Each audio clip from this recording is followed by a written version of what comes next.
can't murder liberation. You can murder revolutionary, but you can't murder revolution. And you can murder a freedom fighter, but you can't murder freedom. You're tapped in, so let's get right to it. The death of Lindsey Graham, Senator Lindsey Graham of South Carolina, has been in the news of late. There's a whole lot of hoopla about it. There are some who are really grieving, and there's some that are like, hey, good riddance. The guy was a warmonger, war hawk. So, it's probably better for America that he's no longer here. And in the ear of your president, Donald Trump. Now, Graham, though, before his passing or his death, he was a staunch, he was staunch in opposition to Iran. Whatever Iran was about, he was against it totally and wholeheartedly. His support was 100% for Israel, even more so than it is or was, because he's no longer here, for these United States. It was not America first with Lindsey Graham. It was Israel first with Lindsey Graham. And that seems to be the way that most Republicans and Democrats are headed in that respect. Now, that being said, on the conflict itself, Graham was one of the most vocal supporters of the U.S.-Israeli strikes on Iran. In fact, let it be told, he was one of the persons that helped weigh in terms of the decision Donald Trump had to make in going to war. Other than Benjamin Netanyahu with war with Iran, his words or his advice in that respect, because he thought himself to be some foreign specialist, is what tipped the scales. At least that's what's being said. He praised President Trump for giving the Ayatollah 60 days to reach a peaceful settlement on nuclear enrichment, and framed the eventual strike Operation Midnight Hammer, all right, as a consequence of Iran letting that deadline lapse. He urged Trump to go all in alongside Israel, including flying joint bombing missions if needed. This was his advice to President Trump. At least that's what's being said or reported. On the Ayatollah personally, Graham was harsh and personal. He repeatedly called Khamenei the modern day Hitler, a religious Nazi, and a horrible person, and at one point directly urging Trump to kill him, arguing it would bring peace to the region. And how misinformed he may have been in that remark, because as we all know, or some of us at least, it's Israel who is the problem and has been the problem in the Middle East since their illegal occupation of Palestine. That is fact. You go research it if you need to. But yeah, on terrorism and Israel, Graham tied Iran's regime directly to regional terror proxies. He argued that if Iran's regime survived, Hezbollah, Hamas, and the Houthis would only grow stronger, and separately noted Israel's core worries were Iran's ballistic missile program, its support for regional terrorism, and its nuclear program, and that Iran couldn't be trusted to keep his word on any of the three. And again, for a lot of us, when we hear this rhetoric, these talking points by Benjamin Netanyahu, Donald Trump, or Lindsey Graham, we tend to think of it as the kiddo calling the pot black. There's no other way to phrase that either. But that was the get down. That was what Lindsey Graham was all about. And he was proud to put that out in the front, in spite of what the world is saying in terms of what Israel has been doing, not only to Palestine, but to the region in general. The wars in the region all stem from Israel. If anyone is so inclined, do your research and you'll find that fact in that research. Israel and the United States have kept that country, that region destabilized for a reason. The reason is in order for Israel to gain hegemony over that whole region. And keep in mind, when you're thinking about this and researching it, the Greater Israel Project, all right, you need to understand what that's about. That is about if you're not willing to find out, I'll tell you, Israel wanting to gain more land occupy more land, colonize more land for their purposes and or reasons. Okay, now on the regime, on regime change, Graham increasingly framed the war as an opportunity for Iranians themselves, not just a nuclear issue. Okay, at a rally in Minsk, excuse me, he told Iranian demonstrators, it is a time of choosing. I choose the Iranian people over the murderous Ayatollah. And he consistently argued the ideal outcome was the regime's collapse and its replacement by the Iranian people's own government. Okay, now this is in line with Mossad, CIA, MI6, France's spy organization. They all wanted to overthrow the Iranian regime, the Ayatollah, as well as the IRGC. Now, why is that? Why is that? And it's really more than, oh, they're sponsors of terrorism and proxy wars. You know, it's more than that. Trust and know that.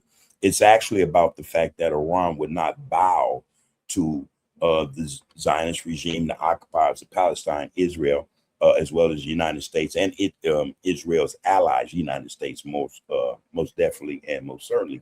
But it is about Iran not willing to concede or recognize Israel as a state. You know, they trust and know or believe them, in not just Iran, but all over the region, that Israel is an occupier. That's what they all think, you know.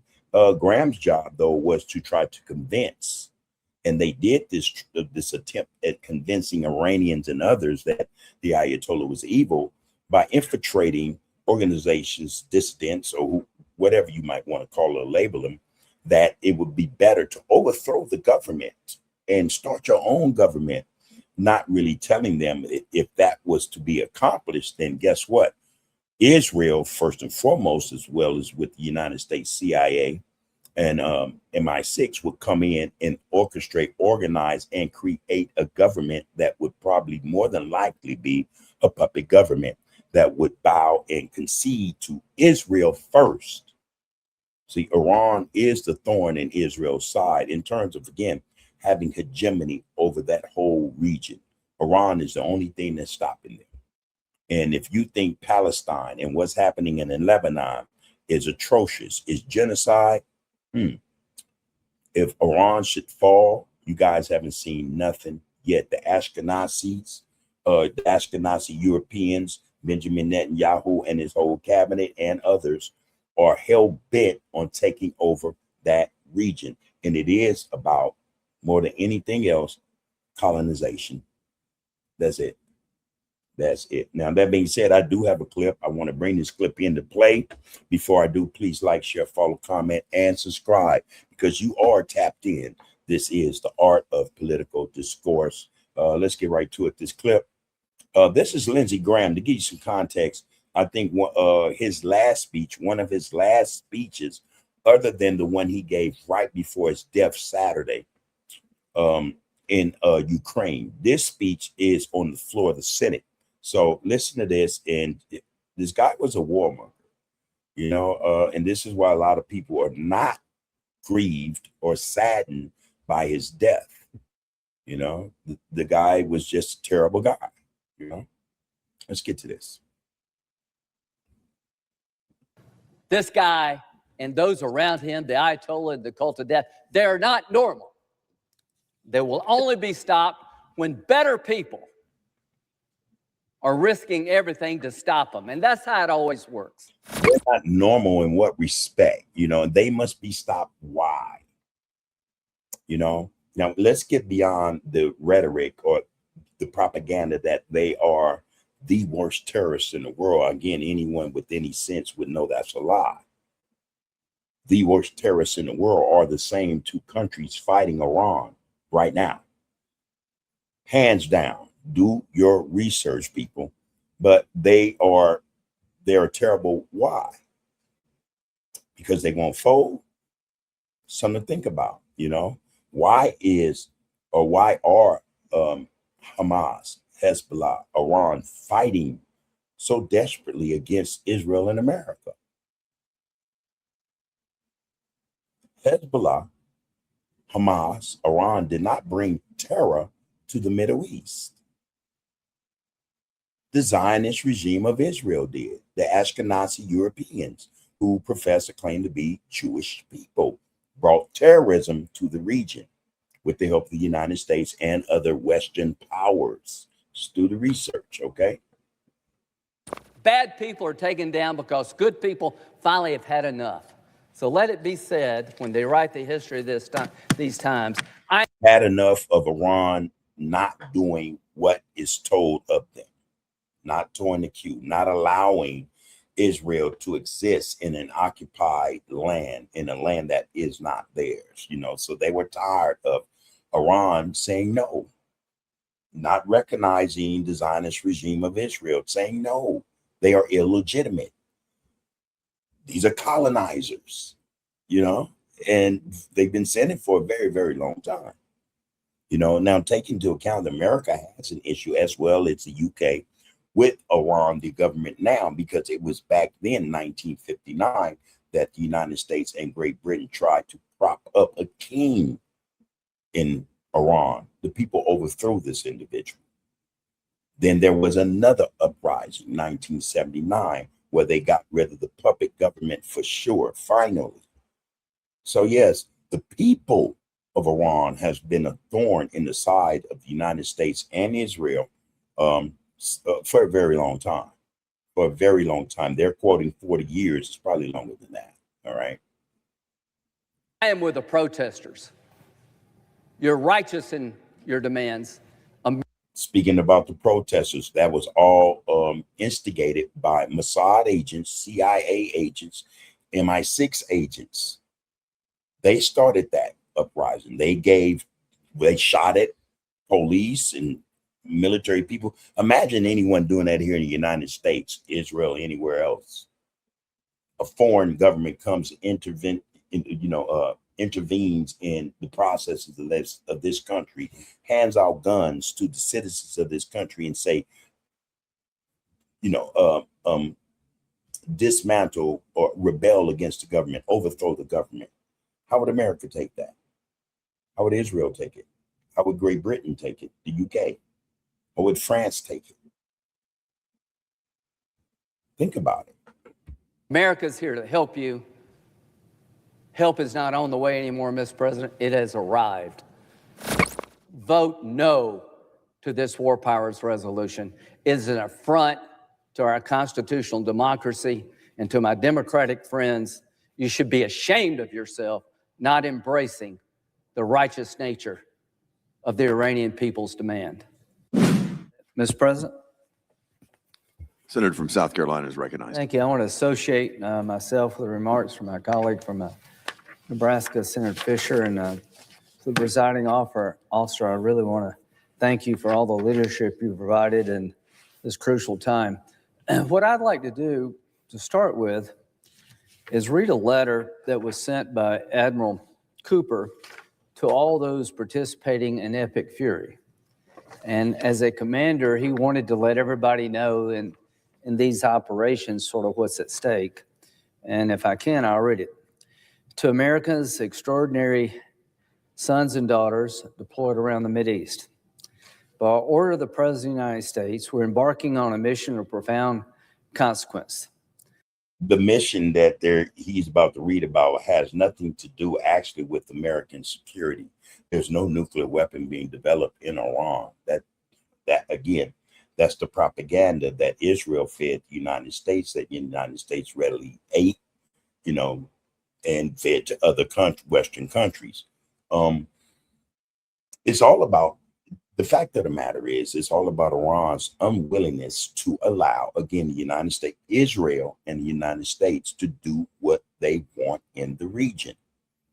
There's still a lot of bad blood and bad taste in the mouths of a lot of those people in the Middle East. When you talk about Iraq, when you talk about Syria, when you talk about Palestine, when you talk about Lebanon, when you talk about Afghanistan, there's a bad taste.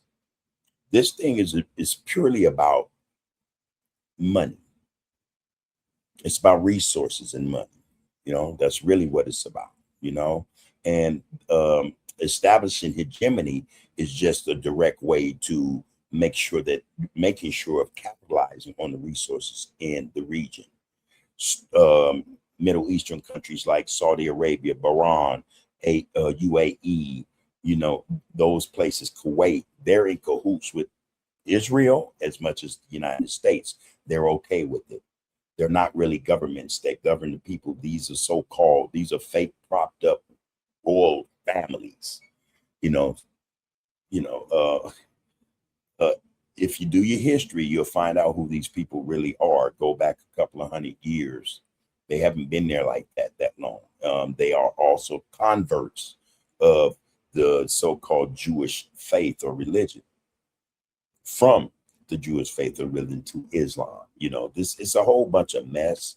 But the United States, Israel, and the Western powers, they all have decided that this is the way to go, to get rid of those countries in that region that will not allow them to secure the resources in those countries that will guarantee the continued prosperity of Western countries as well, and as much as Israel.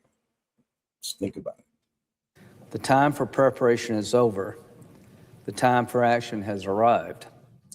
As we move from deterrence into active combat, I write to tell you that I'm honored, and I am here to serve you all. The most exceptional soldiers, sailors, Marines, airmen, guardians, and Coast Guardmen on earth. Some of you are stationed in the Mideast. Many of you have been deployed overseas on short notice. Others have been extended on deployment for this crucial mission. You represent the strongest, most lethal warfighting force the world has ever known. You will selflessly serve our country and make us very proud. Since 1979, the Iranian regime has killed and wounded thousands of Americans. The structure motorized pergola system is reinventing the way homeowners experience the outdoors. And continue to threaten America and our friends. See, now what's going to be left out of here, obviously, is Admiral Cook is not going to say, hey, I'm going to be on the front lines with you. 1. 2, my sons and daughters will be on the front line with you as well. 3, Lindsey Graham's not going to say that. I don't think he has children, but his family won't be there. Trump's sons won't be there. Most of these politicians, their sons and daughters will not be on the front lines, sacrificing their blood, their lives for money, for resources. It's sad to hear this type of talk, coming from individuals who don't have to put their lives on the line for something they are stressing is so serious, so tantamount. The fact of the matter is the way they're putting it, this is all in or nothing, and yet they still will not be on those front lines. They will not engage in warfare.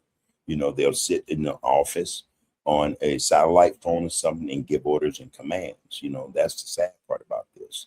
These are warmongers, but they're waging war for the sake of resources, not the sake of national security in terms of Iran or any other, the Houthis, Hezbollah, Hamas, coming over to America, going over, and doing these things that they're describing that they do in terms of terrorism.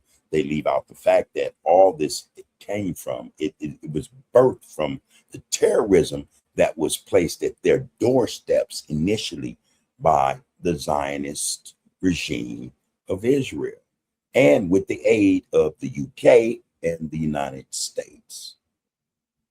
But they want your sons and daughters to go and die for Zionist, Ashkenazi Europeans and oligarchs, super rich politicians who just want to, build their coffers, make their bank rolls and their bank accounts that much bigger. That's it. Today, by your courage and grit, you will change the course of history. My guidance for you is simple. Be relentlessly lethal. In the heat of conflict, remember who you are. Let your conduct be professional as your aim is precise. Take care of your teammates, the men and women on your flanks, in front of you, and those at your side. Your guardian angels, be there. Steady your resolve. Combat is inherently chaotic. The hours, days, and perhaps weeks ahead will challenge you. There will be noise and confusion. Fall back on your training. It is best in the world. You're the shield of the free world, and today you're as sharp as sword. As the eye of the world fixes upon you, stay safe and Godspeed. Mr. President, I'd like to introduce this into the record. Objection. That letter was sent to everybody involved in Epic Fury. 6 people received this letter that have been killed in action. This letter is a statement by the commander that what you're doing is righteous, what you're doing is long overdue, what you're doing will make your country safer, and the eyes of the world are upon you. I would like to say this. I've never been more proud of our men and women in the military than I am now. And that's true every day, but particularly now. They have been tested by the sting of battle. 6 have fallen, and God bless them. The best thing you can do for a military unit when they suffer losses is to make sure the struggle continues and the sacrifice is not in vain. That's what they want. They accept the risk of injury and death. They cannot accept and should not have to accept anything less than victory. So, a couple of days into this conflict, 3 or 4, we've lost 6 and more may follow. To the families of the fallen, your loved ones died nobly in the service of their country. The enemy that we're facing, Iran, is the largest state sponsor of terrorism on the planet. They have been killing Americans by the thousands since 1979. 1983, 220 Marines, I think 18 sailors, 3 members of the Army, were killed in Lebanon by Hezbollah, a proxy of the Iranian regime, in a bombing against the Marine barracks. We withdrew. We never held those responsible accountable. I love Ronald Reagan. He was a great president, but that was his biggest mistake.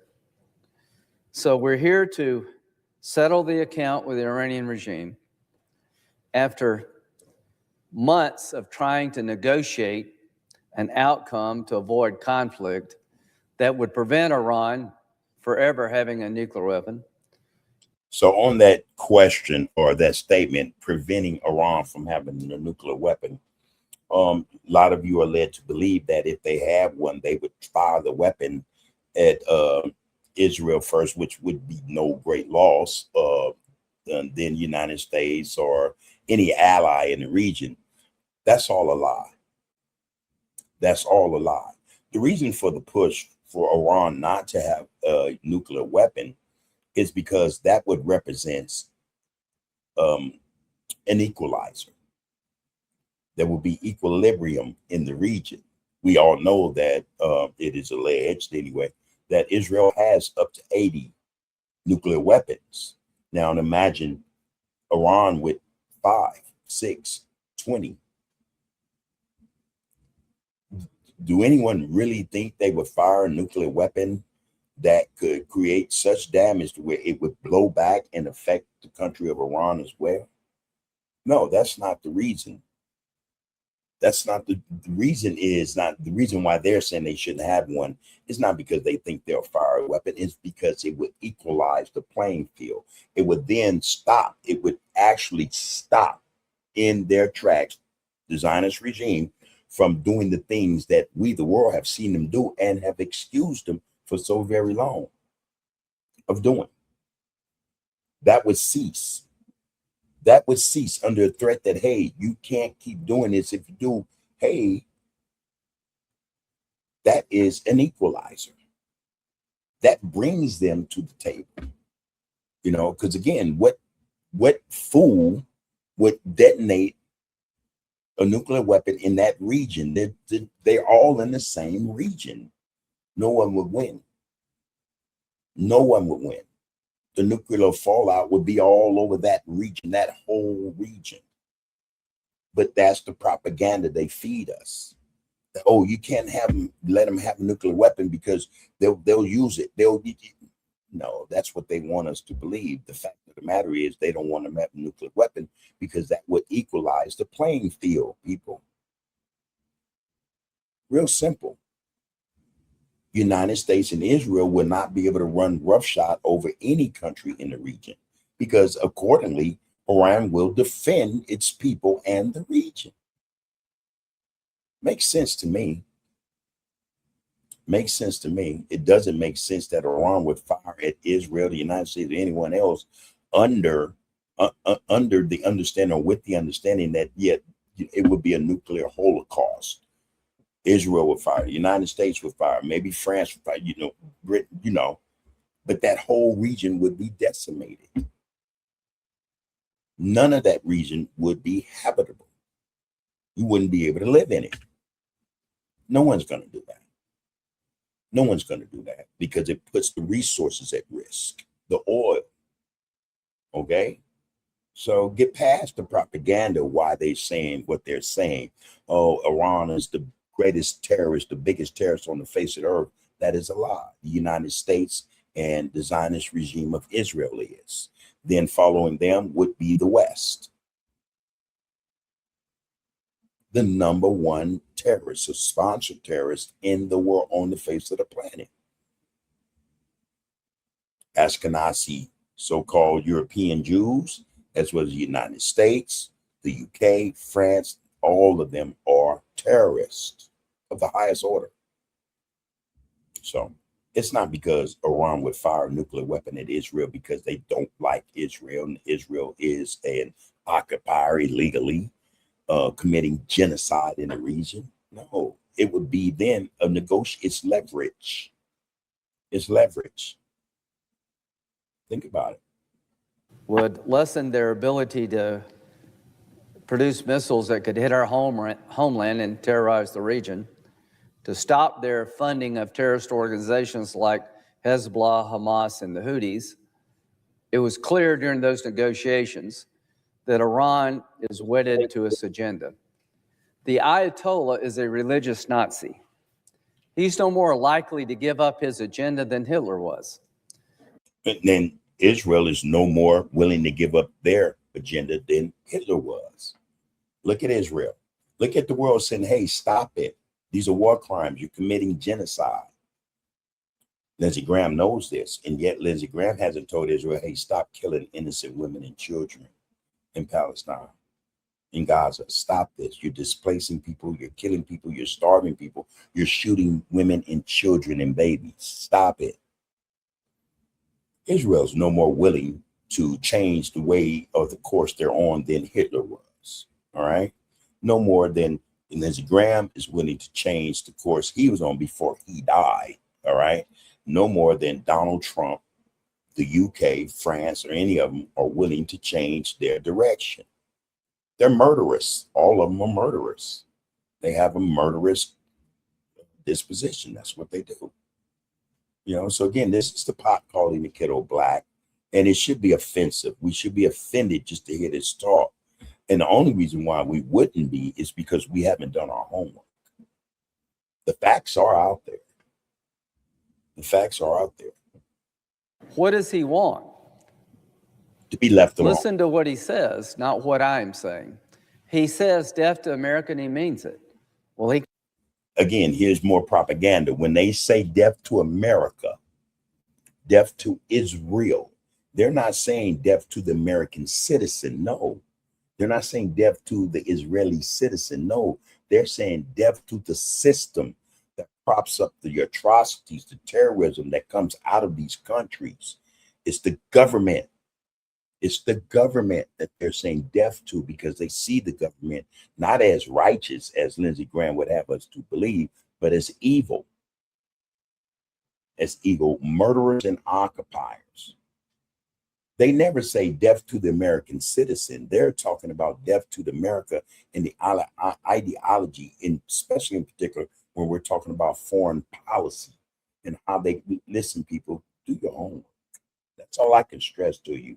Lindsey Graham, his time was up. He probably had a good 10, 15 years more than what he actually needed or was useful for. So sad that this didn't occur 15 years ago, maybe 20. We look forward now to Netanyahu as well as Trump going the same way as this guy here. That doesn't guarantee or make it it doesn't guarantee that things will change, but the guys who are at the forefront pushing this stuff will be gone. And you can pretty much determine who would be in their place. So it's not the people per se that Iran is saying death to. It's the people who prop up these regimes, these governments that go into other countries and occupy them, colonize them, murder the people for gain, for resources, for power. He can't say it anymore because he's dead. But there are others in Iran who keep saying it. He wants to purify Islam, the regime does. There are radical religious fanatics that believe there's only one way to worship God, and that's through the Shia way. The Sunnis in Saudi Arabia are the worst offenders in their eyes. How is that any different from the Christian religion and all its sects? How's that any different? It's all propaganda, people, to lead us to think in a certain way that is aligned with how they think and want us to see, as well as think. Christianity is no different. All these different sects, some are more violent than others, some are more evil than others, some are just messed up. It is no different. Christianity, Islam, Judaism all come from the same source. They all tend to act the same. Listen to what's being said so that you can learn.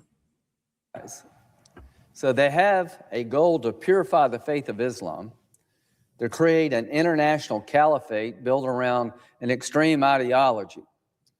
That extreme ideology will allow a 16-year-old girl to be taken off a bus, beaten to death because she didn't wear a headscarf right. That happened. What about the many young girls here in the United States who are being abducted and sold and put into or become a part of this human trafficking that a lot of the oligarchs and super rich have a hand in or is involved in? What about that? What about that? Cameras all over Iran, particularly Tehran. There are cameras all over the United States, on every corner here in California. There's a camera everywhere since 9/11, since the government enacted that terrorism upon its own grounds, its own soil, so to speak. There's been cameras ever since. Our information is hacked into, our information is collected, it's gathered, it's sold to other government agencies. There's nothing any of us here in the United States can do that would attack or have attached to it privacy that no longer exists here. It no longer exists here in the United States. Freedom and liberty is just a phrase. There's no real validity attached to it. Making sure that as a car goes by, that the woman is covered. These people are fanatics. They throw gay people off buildings. They will not tolerate any other form of religion. They killed 32,000 people. Isn't that the same as Christianity? It won't tolerate other religions. is Christians, or who these very politicians who claim to be Christians have an issue with Islam. That means they're intolerant of other religions.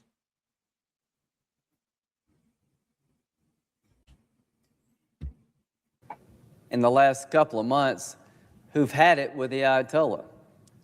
People are tired of living the way they have to live, Mr. President. They're tired. You need to ask Americans that, or put that to Americans. Are they tired of living the way they're living under this government? I'm pretty sure you'll get a resounding yes. Even those who might support the GOP and MAGA. They are tired of living this way. Tired of having daughters killed for just not wearing the headscarf right. They're tired of an economy that's broken and a regime that just wants to destroy the region and is built around a cult of death. People ask me what happens next. There's zero chance that the Ayatollah and his henchmen would ever be our friends. There's zero chance they would give up their religious fanatical ways. We tried for... Do you understand what he's saying? They, in order to be cool with Westerners, they have to give up their religion. And they, here in the United States, they say, oh, there's freedom of religion. Can discriminate based upon religion, this, that, and the third. But listen to what he's saying. Because of someone's religion, they can't be cool. And he's putting the onus, the burden on them, not really telling the truth. They know we don't want Islam. We discriminate against Muslims. Months to no avail. Those that follow, I think it will be better for us. Why not say that? Well, I think it's better for the U.S. citizen and probably people all over the world that Lindsey Graham is dead. All right. Again, we shed no tears for Lindsey Graham here at Tapped. We think that it may very well do the world some good that he's no longer not here, but rather those who believe in hell burning. So that's a good look. All right.